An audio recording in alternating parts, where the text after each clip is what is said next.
It's my pleasure to introduce you to our next keynote, Dr. Marcus Hendricks. He's a professor of urban studies and environmental planning at the University of Maryland and the director of the Stormwater Infrastructure, Resilience, and Justice Lab. Dr. Hendricks has over 13 years of expertise in examining how social dynamics and urban development patterns contribute to hazardous environments and vulnerable infrastructure, especially in stormwater management and flooding. You can kind of see a water theme here today, I think. With strong emphasis on community participation, his research has been published in leading journals, garnering recognition through early career awards, and more recently chosen as one of 50 emerging leaders by GRIST 50. Dr. Hendricks, a former senior advisor for climate and community resilience at the White House Council on Environmental Quality, earned both his PhD in urban and regional science and Master of Public Health degrees from Texas A&M University. Please help me welcome Dr. Hendricks. All righty, very good. Good morning. How's everybody doing? Very good, very good. Amy, thank you so much for that wonderful introduction. I also want to give a special shout out to Emma and Leonard for their hospitality and really sort of everything they've done to get me here this morning to be with you all. Okay, very good. Including the fact that yesterday evening as I was checking into my hotel, I was greeted by the universe with dark clouds, thunder, and the threat of rain. And so I figured it was on brand. And so you guys really have rolled out the red carpet, right? And so, one, listening to all of the teams and the majors and the places and universities that you all are studying, wow, I'm incredibly impressed and now sort of stifled in terms of what I should say to you all, because you all are really light years ahead of where I was when I was your age and studying for working towards my undergraduate degree. And you all already have a clear sense of what you want to do and how to get there, whereas my trajectory to this moment wasn't as linear and clear and quite curvilinear, to be specific, in terms of me just kind of stumbling along my way, figuring it out as I go. And you'll see some of that in my talk today, especially considering that I had way too many slides because I didn't know what to say, and that's why we had to sort of switch between decks because my deck was too big to fit in the main deck. And so I'll sort of kind of cover some of my work in terms of things that I've done in the past, what launched my career, some of the things that I'm currently doing in my work at the University of Maryland, and give you all some insight in terms of where I'm going with the most recent work that I've launched through my research lab at the university. And so with this talk, titled Still Waters Run Deep, the Social Dimensions of Vulnerable Infrastructure, Flooding, and Other Environmental Risks. And this Still Waters Run Deep is this idiom and theme that I want to introduce my work, the lens by which I want to introduce my work, and thinking about, most often we don't think about flooding, water, built infrastructure through a social lens, when in fact there is directly connected to sort of these social phenomena that we live by every single day. And it's layers to kind of what we see in terms of the aftermath of impact and exposure from flooding and some of these other environmental risk and factors. And so I'll highlight some of those things throughout this talk. And so before I get into the nuts and bolts of my research and what I do, I always like to take a moment to sort of introduce the audience to who I am as a person and how I got here. Does anybody recognize this skyline? I knew the UT Austin person was going to recognize. Anybody else? Yes. It's Dallas. Thank you. Yeah, it's usually a coin toss in terms of if the audience recognizes it or not. I usually lead with this idea that, I used to think that Dallas had one of the more recognizable skylines in the country, but then depending on the audience and the blank stares, I've kind of reeled that back in, but thankfully today, you all are on it. This is in fact Dallas, Texas, and the skyline in Dallas. And for anybody unfamiliar with the city of Dallas, top 10 largest cities in the country, and for my sports enthusiasts, the Dallas Mavericks are actually up 3-1 in the Western Conference Finals right now. Sorry, not sorry to anybody from Minnesota. And you know, to you know, the older folks in the room, Dallas is also the basis of a 70s TV show by the same name that I'm somewhat familiar with. I'm like right in between in terms of catching the reruns of that show. For the younger folks and the green teams in the room, I also think Dallas is the hometown of an artist behind a viral TikTok song, and he goes by the name Four Bats. No? Okay, well, never mind then. And so, again, me making assumptions about how great Dallas is, and maybe, you know, again, you guys are humbling me this morning. Nevertheless, you know, beyond sort of the entertainment sphere, Dallas, from a built environment perspective, has also done some notable things. And when we think about sort of progressive environmental transformations, folks typically don't think of Texas and cities and Dallas. But in fact, we've done some notable things. Similar to the Highline Park here or nearby in New York City, Dallas has also done some things like transformed old highways into green belts and parks in the center of the city, and some other sort of, again, incredible things related to some social and built environment factors that sort of impact the quality of life and livability of the city. And I enjoyed my time growing up as a kid in the city of Dallas. However, my day-to-day experience as a kid growing up in the city of Dallas wasn't quite reflective of the things that I just mentioned. I grew up in a Black and Latino community about 5 minutes outside of downtown Dallas, and this area was characterized by low-income areas surrounded by petrochemical facilities and waste treatment plants, an area where again, Black and brown households had more liquor and tobacco stores than they had healthy food outlets, or where women-headed households and multifamily housing stock was surrounded by bad streets and it flooded all the time. And in fact, that was my experience as a kid growing up on a daily basis in the city of Dallas. More specifically, I grew up on a street by the name of Stanley Smith Drive. And perpendicular to my street was a street by the name of Prosperity Avenue. The irony, right? And in fact, my mom still lives on Stanley Smith Drive, and our house and my childhood home flooded on multiple occasions. In fact, my mom woke me up in the middle of the night, one event where I stepped out my bed and the water came to my waist.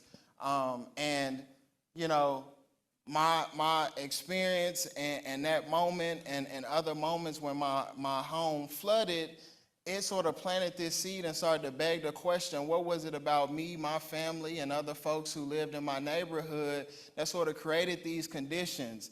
In fact, after the water receded and I started to explore the neighborhood, I would notice that the ditches and drains were always filled with litter, trash, and debris, or in just, you know, disrepair. And when I would travel across town to other neighborhoods, particularly in North Dallas, there was a stark difference in the quality of the built infrastructure in terms of, you know, the current condition and its in-service operation in terms of being able to manage and convey stormwater and flooding. And those experiences and that early intuition is effectively sort of what has led to my career and the things that I study at the University of Maryland. and really sort of inspired this idea that still waters, in fact, do run deep. The idiom it sort of means that the deepest waters flow with the least sound. It also means that quiet or silent people are often very profound, interesting, intelligent, and know a lot. And I think in my time doing this work, particularly working with marginalized communities, I've noticed that, again, there's a lot of legacy and history behind the communities that we see with the most water in their neighborhoods in the aftermath of extreme wet weather events. I've also come to find that these communities who often are marginalized and don't have a seat at the table and a platform to sort of convey these issues also are incredibly brilliant and really have figured out quite a lot in terms of how we might adapt to some of these conditions and really just need the opportunity and a platform to share some of that knowledge. And so when it comes to specifically what I do and what I study this phenomenon referred to as urban flooding. It's an increasingly discussed phenomenon both in terms of national reporting as well as the academic literature. When it comes to major U.S. urban flooding events, you may recall Tropical Storm Harvey in Houston in 2017, where some parts of Houston received more than 50 inches of rainfall. Total damage is estimated upwards of $120 billion. There are 68 deaths directly connected to the storm event, the largest number of deaths from a hurricane since 1919. Another interesting stat is that 68% of the flooded homes are actually outside of the 100-year riverine floodplain, the traditional FEMA floodplain boundaries that we anticipate flooding to occur. Moving from Texas, just west of Texas to California, again, another sort of, I grew up listening to a song which I recently learned was an adaptation of an older song that said that it never rains in Southern California. And I think that what we've seen recently in California may be challenging those normative assumptions because last year, Southern, Central Coast, Northern California were impacted. 6,000 individuals were ordered to evacuate, 200,000 homes and businesses lost power, and there were 22 fatalities, again, as a result of this catastrophic flooding in California. To make it realer for you all, where we are and where many of you all call home, we've seen and had our fair share of flooding on the eastern seaboard from Carolinas all the way up through Massachusetts. This past year and into this year, 8+ states were impacted along the eastern seaboard in the U.S. when it comes to flooding. 600,000 customers lost power.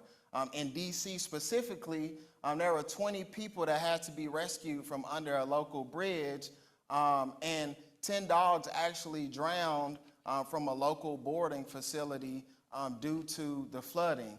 Here in New Jersey, just this past January, storm events brought a month's average total of rainfall in just a few days that led to 56,000 plus homes without power, hundreds of car accidents and rescues, and the governor declared a state of emergency for 21 counties in the state of New Jersey.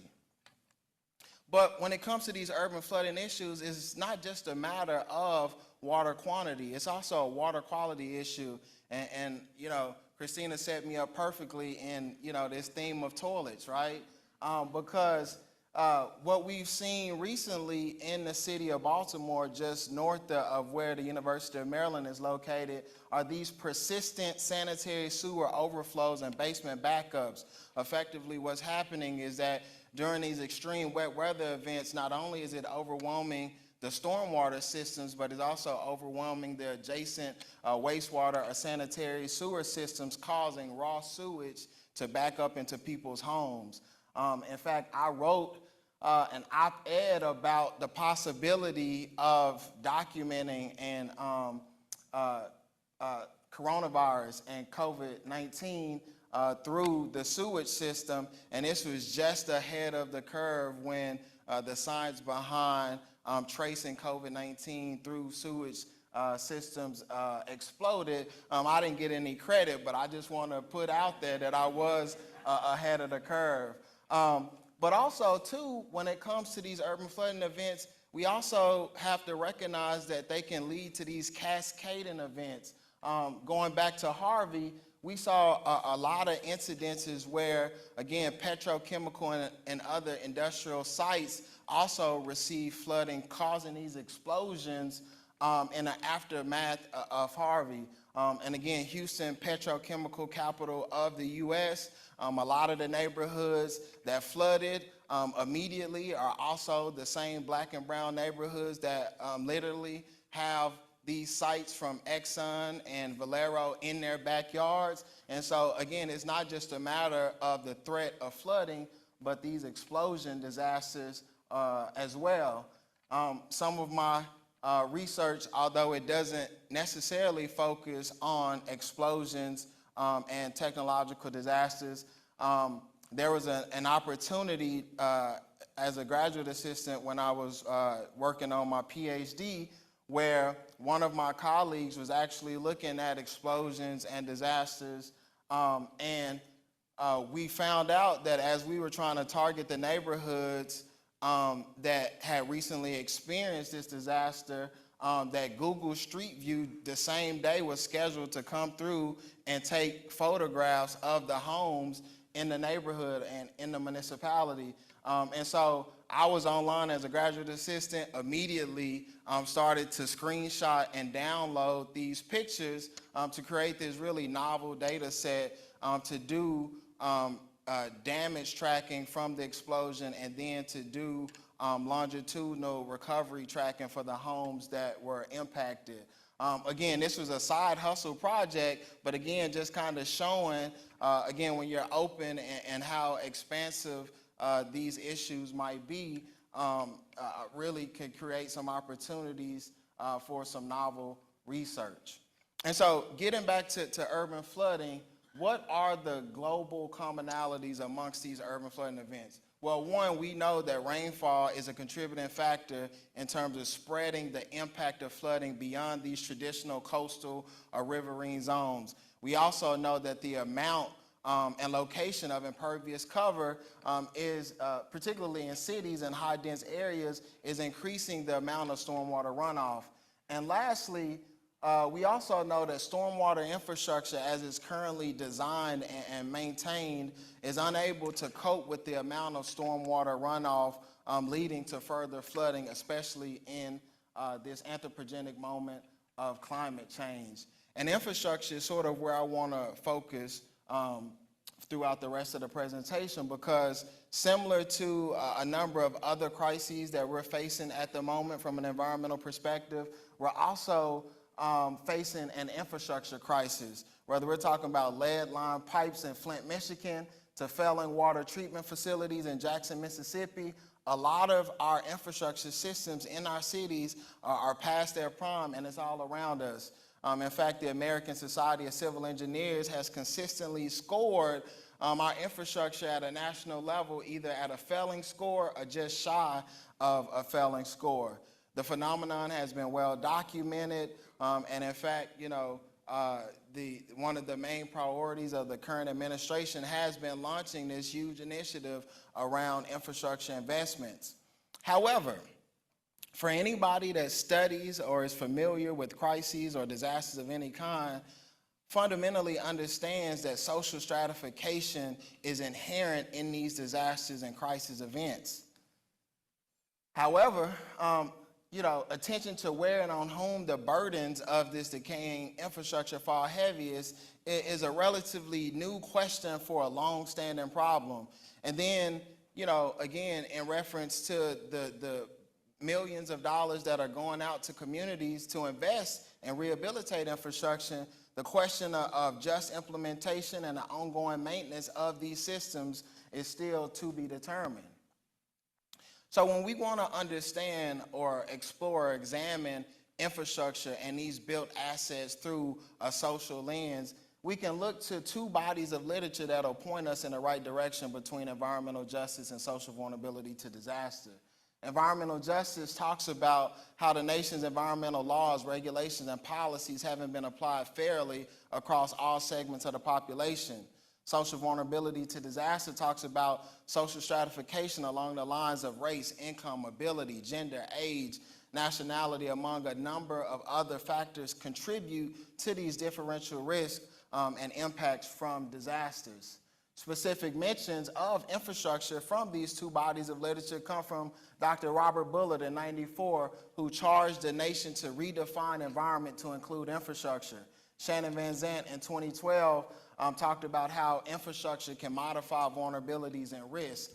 Jacoby Wilson in 2008 talked about how the failure of municipalities to install up-to-code sewer and water infrastructure can lead to vulnerabilities in these systems, particularly among poor people of color residents.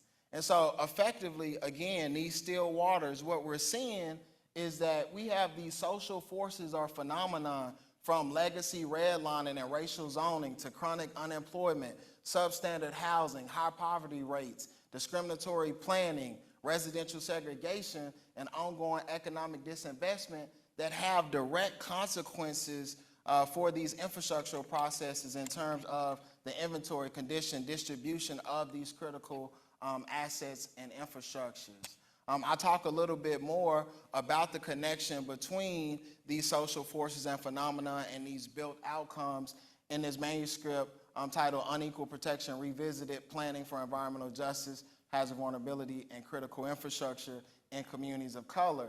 And towards the end of this manuscript, I'll leave readers with this conceptual framework, really sort of outlining the relationships between what I think is the connection between, again, these concepts of environmental justice and social vulnerability, these neighborhood factors and inequalities, the infrastructure systems that are supposed to serve communities, and then these risk and recovery outcomes related to those hazards. And this framework is sort of the framework that I use as a doctoral student to launch my research program. And the intent behind this conceptual framework was to empirically explore the relationships between the variables included here. And in fact, as a doctoral student, I was incredibly naive. I thought that my claim to fame was going to be some novel discovery or some super sophisticated multivariate regression model that was going to propel me into the world of science. But little did I know that I was going to owe sort of my career and everything that I've done up until this point to this group of brilliant black and brown students who you all remind me a lot of, that lived on the east end of inner city Houston, who were already engaged on a number of environmental fronts when I met them, and they went by the name the Green Ambassadors, and they introduced me to a world of environmental issues and factors that through the literature, through my science, the work that I was doing at the university, I wasn't aware of and I wasn't thinking about. And we were able to do some incredible work together, and some of which I want to share with you all this morning. Working with this group of black and brown students, we developed this participatory assessment technique for infrastructure. And so for folks who are unfamiliar with the process of evaluating the quality or condition of infrastructure, engineers use this visual technique to inspect infrastructure, to speak to the quality and condition of these assets. And I thought it was important to sort of develop a participatory technique that was similar to that, because most often when it comes to infrastructure monitoring data and us being up to speed in terms of current infrastructure risk analysis, the data doesn't exist for a lot of communities. And so I thought it was a good opportunity to mobilize these students, their parents, and other residents to engage them in terms of doing and collecting some of this infrastructure data. And so what we did was we adapted the engineering technique for community use. We used this app on smartphones called Survey 123, which is an Esri product, and we put in what we call these performance standards that speak to the quality and condition of infrastructure, and the residents or the citizen scientists respond in a pass or fail manner in terms of whether or not the current state of their infrastructure that they're looking at meets these performance standards. These are some pictures of some of the assets that we were inspecting and testing out as a part of this participatory assessment technique. And you can see that the infrastructures are in a variety of conditions.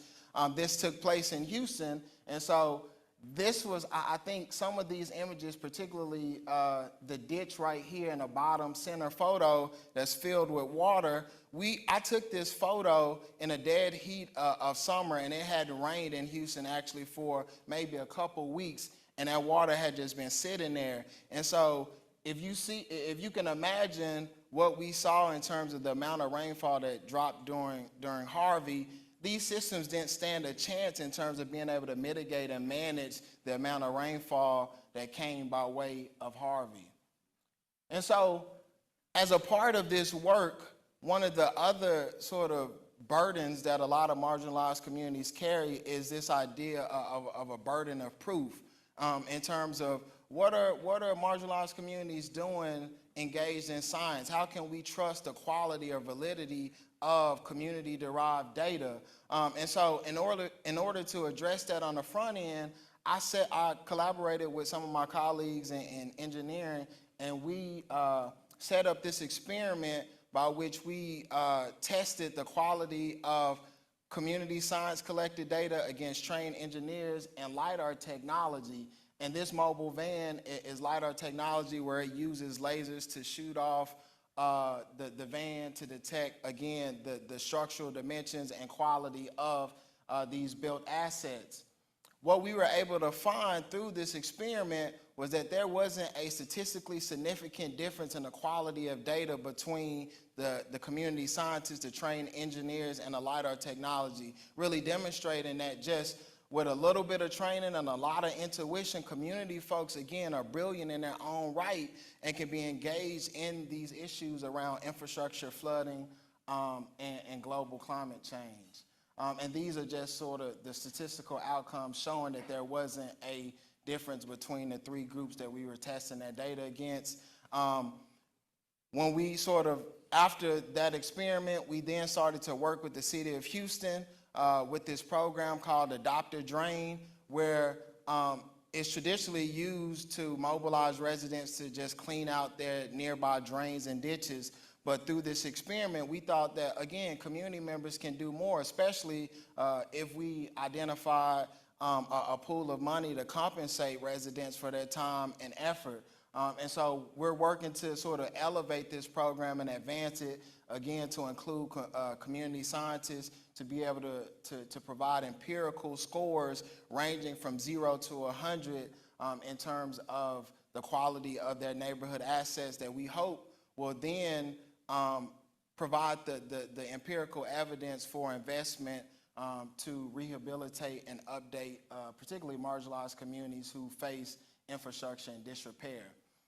A lot of this early work led to the establishment in 2019 of my research lab at the University of Maryland, which goes by the name SURGE, Stormwater Infrastructure Resilience and Justice. Within my SURGE lab, we sort of focus on 4 domains of planning between infrastructure planning, environmental planning, hazard mitigation and disaster recovery planning, and participatory planning. At the nexus of these 4 domains, we think about the effects of infrastructure on a natural, built, and social environment. We also think about the role of infrastructure in terms of modifying these hazard, risk, and public health outcomes. We think about infrastructure sustainability in terms of design, resilience, adaptation towards more sustainable development. We also, obviously, the foundation and cornerstone of my work is equity and environmental justice in terms of procedural, distributive, and restorative justice. Who has a seat at the table? How do we distribute resources to make sure that everybody has a fair opportunity when it comes to infrastructure? And then for past harms, how do we restore and level the landscape or the playing field for communities that have historically been left behind?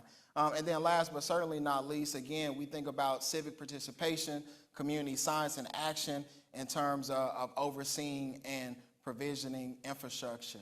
And so this is just a diagram showing whether we're talking about combined systems that manage both stormwater and wastewater in the same underground pipe network, or we're talking about MS4 systems or separated systems that manage stormwater and wastewater in two different pipeline networks. My lab, we study everything from the distribution of the pipelines to having sensors in the outfalls before they're deposited into local water bodies. On the surface level, we model the flow and velocity of rainfall moving and water moving across the surface and the built environment. We also go into homes, inspecting damage and exposure to those waters. And so I like to use this diagram to really just showcase again, how expansive the work is and how we have to be thinking about when it comes to flooding and stormwater, not only in terms of what we see on the surface, but what's invisible and ultimately underground. And so some of the work that we've done in my research lab, we've done everything from modeling the distribution of pipelines in Washington, D.C. One of the main outcomes from this work is that, one, the level of development when it comes to stormwater systems hasn't kept pace with above ground development. And so we're paving over green spaces and natural areas, but we're not replacing that pavement or complementing that development with stormwater systems, including green infrastructure, to make sure that we're not increasing the amount of stormwater runoff and flood risk in these communities. We also found that socially vulnerable communities, Black, brown, low-income communities in Washington, D.C. have less infrastructure, both in terms of length and capacity compared to non-socially vulnerable neighborhoods in Washington, D.C.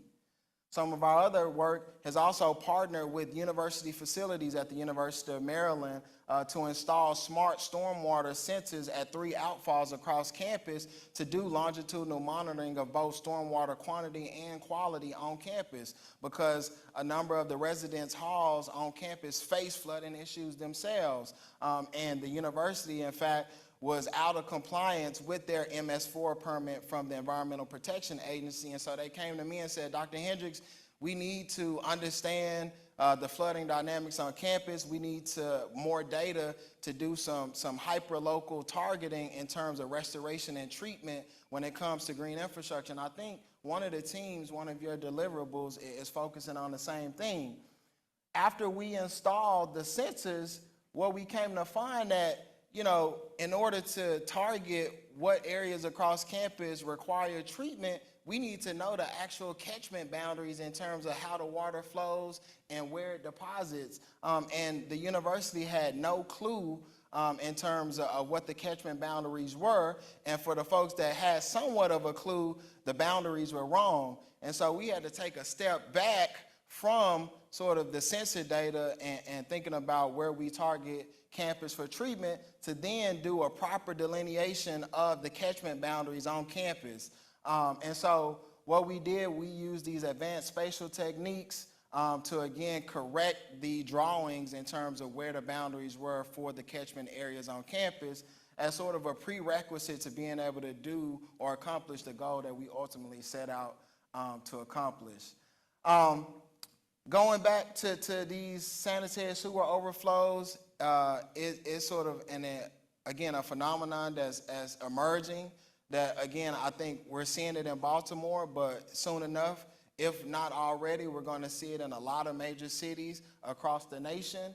When it comes to work around understanding the impact, environmental and public health risk of these overflows, a lot of the work has been limited to just doing grab sampling from local streams surrounding these communities, and that's the extent of the scholarship and research. I wanted to take that a step further in Baltimore to go into people's homes and think about what are the human and household level impacts of these sanitary sewer overflows and basement backups. And so effectively in the city of Baltimore, again, a majority Black city similar to Flint, Michigan, they're facing these infrastructures that are in disrepair and these pervasive sanitary sewer overflow incidences. In fact, Chesapeake Bay Foundation noted that since 2011, 3,900 individual sewer flow events spilling more than 110 million gallons of raw sewage in the streets of Baltimore, including people's homes, has taken place. And so through this fellowship that I received from Harvard University and the JPB Foundation, I launched this pilot study to, again, understand the impacts and dynamics of these overflows, particularly in communities of color. When I launched this study, I found out that just across campus, some of my colleagues, some 10 years prior, actually discovered MRSA in the wastewater treatment facility in the city of Baltimore. And so among a number of things that I was doing as a part of this pilot study, I also decided to do some environmental sampling to test for bacteria in people's homes related to MRSA and other types of antimicrobial and antibiotic resistant bacteria, because projections towards 2050 are showing that deaths related to antibiotic resistant bacteria are going to shoot past 10 million by 2050. And so again, I think some of the environmental conditions that we're facing currently are unanticipated, and some of the things that we're seeing are taking us back to these pre-modern conditions that we experienced before we had modern infrastructure. And so a team of brilliant students and staff in my research lab, we've been working in Baltimore for the past 3 years, doing residential surveys, visual household inspections, environmental sampling, and some lab analysis and testing. And in fact, we found that some of the households that we sampled and tested in tested positive for MRSA and other antibiotic resistant bacteria. And so for those who aren't familiar with MRSA, it's kind of a super bug. And so if you have any other type of bacterial infection, it kind of exacerbates it. It's usually associated with hospital settings, and people become infected with this bacteria because of so many other bacteria and germs that exist in hospitals. And now, due to raw sewage in people's homes, we're seeing this bacteria show up into people's homes. And so, again, what does all of this mean? I think it means that we have to leverage critical infrastructure through an environmental justice framework to get after not only sort of these basic flooding issues, but these more advanced flooding risks, whether it's sanitary sewer overflows or explosion events in the aftermath of flooding events. I also want to say that most often, when we talk about these incidences, particularly through an environmental justice and a social vulnerability lens, we kind of lead with this narrative that, Black and brown folks are inherently vulnerable or at risk when in fact they're not, right? I mentioned that, I was presented with the dark cloud and thunder, but it wasn't because I'm Black, right? And I don't think that Black folks have rain clouds following them everywhere they go, but there are human social choices and decisions that are made through what we call slow violence to disasters, where, for example, a case study that we focused on in this particular manuscript was this town, North Brentwood, Maryland, which was the first settlement and land set aside for returning soldiers of color during Reconstruction. And lo and behold, it was the lowest lying area in the Anacostia River watershed within that region of Maryland, right? And so from inception, right, the decisions, the power that's leveraged put Black and brown folks in these marginalized and risky positions. And it's always important for me to acknowledge that because otherwise it'll get lost in translation in terms of what we're seeing in terms of contemporary issues and challenges that we're facing. And so what I want to leave you all with is that, equity and infrastructure has to include procedural, distributive, restorative justice. The built environment has to be recognized as a continuation of social circumstances. Infrastructure dynamics have direct implications for exposure, ecological, public health risks, both in terms of quantity and water quality. And community science, civic participation. Again, you all are in the middle of a program and receiving some incredible training through your respective institutions, but never discount lay community folks who have lived through certain conditions their entire lives, and with and without formal training have something I think important to offer, especially as we think about these environmental issues that we're working to address. I always have to shout out the funders and the money that's behind the work that I'm doing. and the fellowships and grant awards that I've received. And then I also wanted to just say that for me, it was always important, especially growing up in a community that lived at the margins, to not just let my science sit on the shelf, right, and having conversations with other scientists.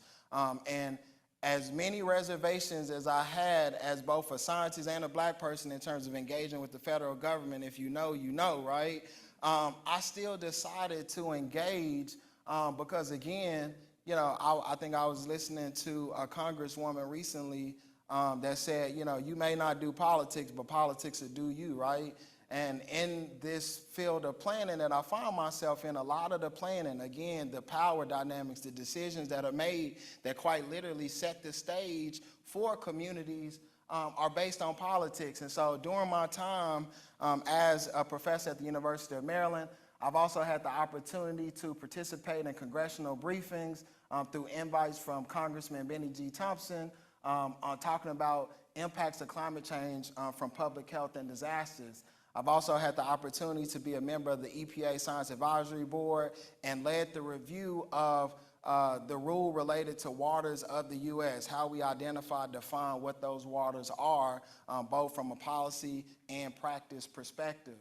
I was also recently an author on the 5th National Climate Assessment, the premier sort of document and report on climate change impacts here in the U.S. If you've heard of the IPCC and their climate report, this is a similar report, but just specifically focusing on the U.S. I was an author on the Social Systems and Justice chapter, and I specifically led the climate and environmental justice section of our chapter within the report.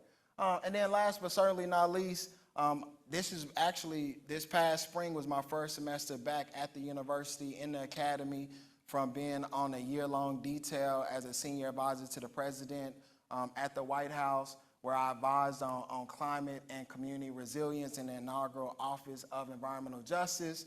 I got a chance to witness the president sign just his second environmental justice executive order into law. And it was just an incredible opportunity to, again, take my science and the things that I've learned and seen through my work a step further and translate that work into policy, hopefully having a direct impact on communities that deserve and need it the most. My team specifically was responsible for CJIS, the Climate and Economic Justice Screening Tool, which is this spatial mapping tool designed to designate and identify disadvantaged communities for some of this money that's going out or coming from the federal government to rehabilitate infrastructure. I also had an opportunity, I was really far down the line in terms of hierarchy at the White House, but because it's a busy place, there are rare occasions where if the president and about 150 other people weren't available, they would ask me to sort of provide opening remarks and greetings to guests that we were hosting at the White House. This specific occasion was I got a chance to host or give opening remarks for a FEMA meeting where they had a Black Resilience Network for organizations that were engaged in hazards and disasters. And as a doctoral student, I launched this interdisciplinary national organization working to increase the number of underrepresented students of color in the space of disaster and emergency management. And some of the students that are currently a part of that organization were a part of the group that was invited to the White House. And so it was a full circle moment for me to host them and have them there. Again, some pictures of me standing just left of President Biden last spring as he signed Executive Order 14096 into law. Again, the most advanced and substantial legislation around environmental justice in the history of the U.S. And again, a lot of that, although you only see one name on the executive order, and that's the president, I was screaming from the back saying, yeah, that line specifically was me. And so it was again, an interesting experience, going from as an academic, my name at the top of a manuscript and everybody gives, me attribution for the work that I do, to sort of being behind the scenes but again, doing the work to support communities that deserve it and need it. I also chaired a subcommittee for environmental justice, rallying scientists across the federal agencies to think about environmental justice and all of the work that they do, and did something similar with groups that are focusing on hazards, disasters, and resilience. And so just want to leave you all with today, again, everything that you do, regardless of what the topic is, please think about equity and environmental justice because it's absolutely critical to the work. I think my environmental justice work focuses on infrastructure, and the pipelines are quite literally connected, right? It's cliche to say we're only strong as our weakest link, but when it comes to infrastructure, you know, when disadvantaged communities are served with vulnerable infrastructure, it impacts the entire system, right? And so, again, environmental justice has to be at the center of all of the work that we do when it comes to environmental topics and issues, including climate change, because if it's not, we do a disservice to the work itself, and we'll never get to where we need to be in terms of curbing the trajectory in terms of 2 degrees, 2.5 degrees Celsius in terms of global climate change. And so, again, thank you all so much, and really grateful to be here with you all this morning. Thank you.